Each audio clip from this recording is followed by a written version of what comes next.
Good morning. I'm Dr. Rekha Rathi and I'm basically Panchkarma and Ayurvedic gynecologist since 13 years. और जो आज हम discuss करेंगे तो सेम टॉपिक है जो भी हम अपनी बना रहे हैं videos daily, that is here fall. अगर हेयर फॉल की बात करते हैं तो सबसे पहले क्या इम्पोर्टेंट है? अगर हेयर फॉल की बात करते हैं तो सबसे पहले इम्पोर्टेंट होता है हेयर की एक नॉर्मल साइकिल, क्योंकि फॉलिंग इज़ डिफरेंट, बट उससे पहले हमें एक नॉर्मल साइकिल पता होना चाहिए कि हेयर फॉल का एक नॉर्मल साइकिल क्या है। हेयर 3 फेजेस में ग्रो करता है। फर्स्ट इज़ एनर्जन फेज, जिसको हम ग्रोथ फेज भी बोलते हैं। इसमें क्या होता है कि ये सबसे लंबी साइकिल होती है जो कि 3 साल से लेकर 7 साल तक की एक्सटेंड होती है, जिसमें हेयर ग्रो करता है और उसका जो लेंथ है वो 18 टू 30 सेंटीमीटर्स तक भी चली जाती है। तो that is the main phase जिसमें आपके बाल, आपके हेयर है वो कितना लंबा है, कितना ग्रोथ कर रहा है, वो मेन फेज आपकी एनर्जन फेज होती है, जिसको ग्रोथ फेज बोलते हैं। अब ये ग्रोथ फेज आपके बहुत सारी चीज़ों पे डिपेंड करती है। जेनेटिक्स बहुत डिपेंड करती है, आपका एज फैक्टर पे भी बहुत डिपेंड करती है, आपके हार्मोनल लेवल्स पे भी डिपेंड करती है, आपका बैलेंस डाइट पे भी डिपेंड करती है। तो ये जो फेज़ है ये सब की इसलिए डिफरेंट होती है, आपकी न्यूट्रिशन वैल्यू पे भी डिपेंड करती है। तो लेकिन जो सबसे लंबी फेज़ होती है, ग्रोथिंग जो फेज़ होती है, दैट इज़ एना फेज़। जो दूसरी फेज आती है ये होती है कैटाजन फेज। तो कैटाजन फेज में क्या होता है, इसमें जो हेयर होता है, जैसे हमने बताया एनाजन जो फेज है वो जो सबसे लंबी है, तो उसमें क्या होता है कि जो हेयर फॉलिकल होता है, हेयर और हेयर फॉलिकल दोनों साथ में अटैच होते हैं स्कैल्प पे, इसीलिए उसकी जो ब्लड सर्कुलेशन जो है वो बेटर रहता है और आपका हेयर की ग्रोथ होती है। सेम अगर हम कैटाजन फेज में देखते हैं तो ये जो है ये 2 से 3 हफ्ते के, मतलब that is the shortest period जो एक फेज़ होता है हेयर का, दैट इज़ कैटाजन फेज।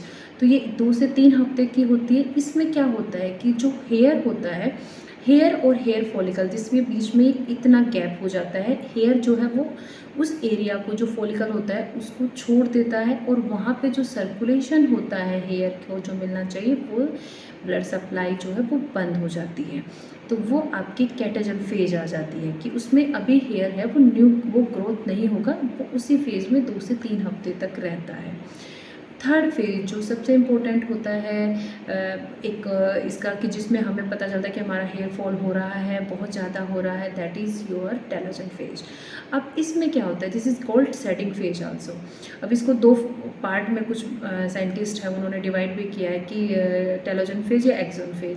तो बेसिकली ये this is the setting of phase, दोनों को मिला के। इसमें क्या होता है कि जो आपने, अगर हमारा जो हेयर है वो ब्लड सप्लाई उसकी बंद हो चुकी है तो कुछ टाइम के लिए वो वहाँ रहता है, उसके बाद वो वापस शेडिंग ऑफ में बाल गिरना शुरू हो जाता है। तो दैट इज़ के फेज, इस फेज में आप, अगर आपका शेडिंग ऑफ फेज में हेयर है तो आप उसको कैसे भी नहीं रोक सकते, लेकिन उसमें क्या होना शुरू हो जाता है, जैसे ही बाल अपनी स्पेस को छोड़ता है, जिस एरिया में उसको रहना है वहाँ के ब्लड सप्लाई को छोड़ता है, तो वो जब ऊपर की तरफ आ जाता है, जो हेयर फॉलिकल होता है वो न्यू हेयर जनरेट करना शुरू हो जाता है। तो नीचे से न्यू हेयर ऑलरेडी आना शुरू हो जाता है, तो वो धीरे धीरे करके ग्रो करके फिर आपके स्कैल्प पे दिखने लग जाता है। लेकिन सेटिंग ऑफ से जब फेज में आ जाता है, जब आपका बाल गिरता है, उससे पहले वहाँ पे न्यू हेयर की ग्रोथ हो जाती है। That is intelligent shedding of face. तो इसमें अभी अगर हम देखते हैं, ये भी दैट इज़ द डिपेंड करता है कि जैसे 2 से 3 महीने तक का इसका भी फेज होता है, जो टेलोजन फेज है। अभी मेन क्या चीज़ें डिपेंड करती है, दिस इज़ द एक नॉर्मल साइकिल है। जो मैंने आपको बताया एज फैक्टर बहुत चीज़ों पे डिपेंड करता है, कि जैसे आपका हेयर फॉल हो रहा है तो आपका एज फैक्टर, क्योंकि अगर आप बहुत ज़्यादा एज लाइक 40-45 प्लस है तो जो ये हेयर ग्रोथ है वो थोड़ा स्लो हो जाता है। अगर आपको हार्मोनल इम्बैलेंसेस है तो भी आपका इम्पैक्ट हेयर के ग्रोथ पे पड़ता है, न्यू हेयर ग्रोथ पे भी इम्पैक्ट पड़ता है। और सबसे इम्पोर्टेंट जो देखो क्या चीज़, कुछ चीज़ें होती हैं जैसे जेनेटिक जो होता है या फिर हार्मोनल इम्बैलेंसेस, उसमें आप इतना ज़्यादा कुछ नहीं कर पाते जब तक आप अपने हार्मोन्स को बैलेंस नहीं कर सकते, और जेनेटिक का पे आप उतना ज़्यादा आपकी ग्रिप नहीं होती है हेयर्स को ग्रो करने में। लेकिन अगर आपने हार्मोन्स को बैलेंस किया और अगर आपका डेफिशिएंसी की वजह से, आपकी बॉडी की डेफिशिएंसी में जैसे प्रोटीन डेफिशिएंसी, फेरेटिन डेफिशिएंसी, मतलब आयरन डेफिशिएंसी अगर बॉडी में है, तो उसकी वजह से अगर हेयर फॉल हो रहा है तो आप डेफिनेटली उसको ग्रो कर सकते हैं।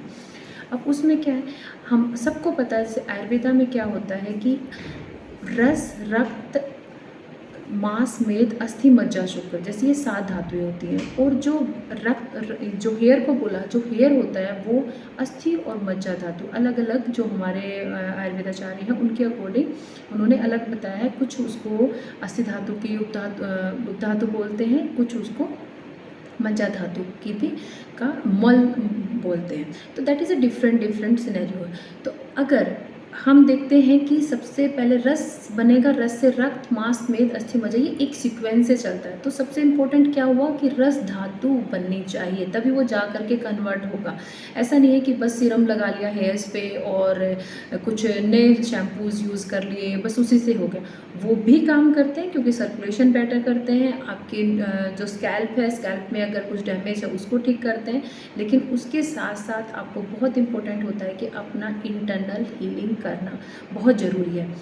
अब इंटरनल हीलिंग में क्या होता है, हमारे जैसे मैंने आपको बताया अस्थि धातु मतलब कि हार्डनेस, जो कि आपको रस धातु, आपका जो फूड है वो आपने कितना न्यूट्रिशियस लिया है उस पर डिपेंड करता है।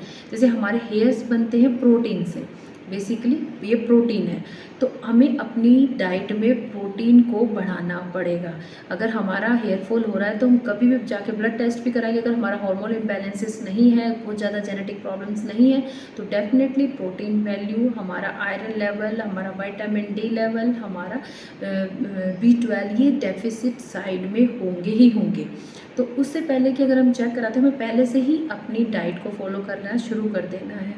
ठीक है, तो प्रोटीन के लिए मैंने आपको पहले भी बताया, प्रोटीन के लिए आप सबसे इम्पोर्टेंट होता है कि आप अपना स्प्राउट्स, पनीर के कुछ पीसेस डाल के स्प्राउट्स बना लें, मूंग दाल ले करके उसमें उसको थोड़ा स्प्राउट्स करके जैसे नॉर्मल बनाते हैं, उसके अंदर पनीर के भी कुछ पीसेस डाल के डेली मॉर्निंग ब्रेकफास्ट उसका ही शुरू कर दीजिए, है ना। तो प्रोटीन का एक आपका रिच सोर्स आपको मिल जाता है।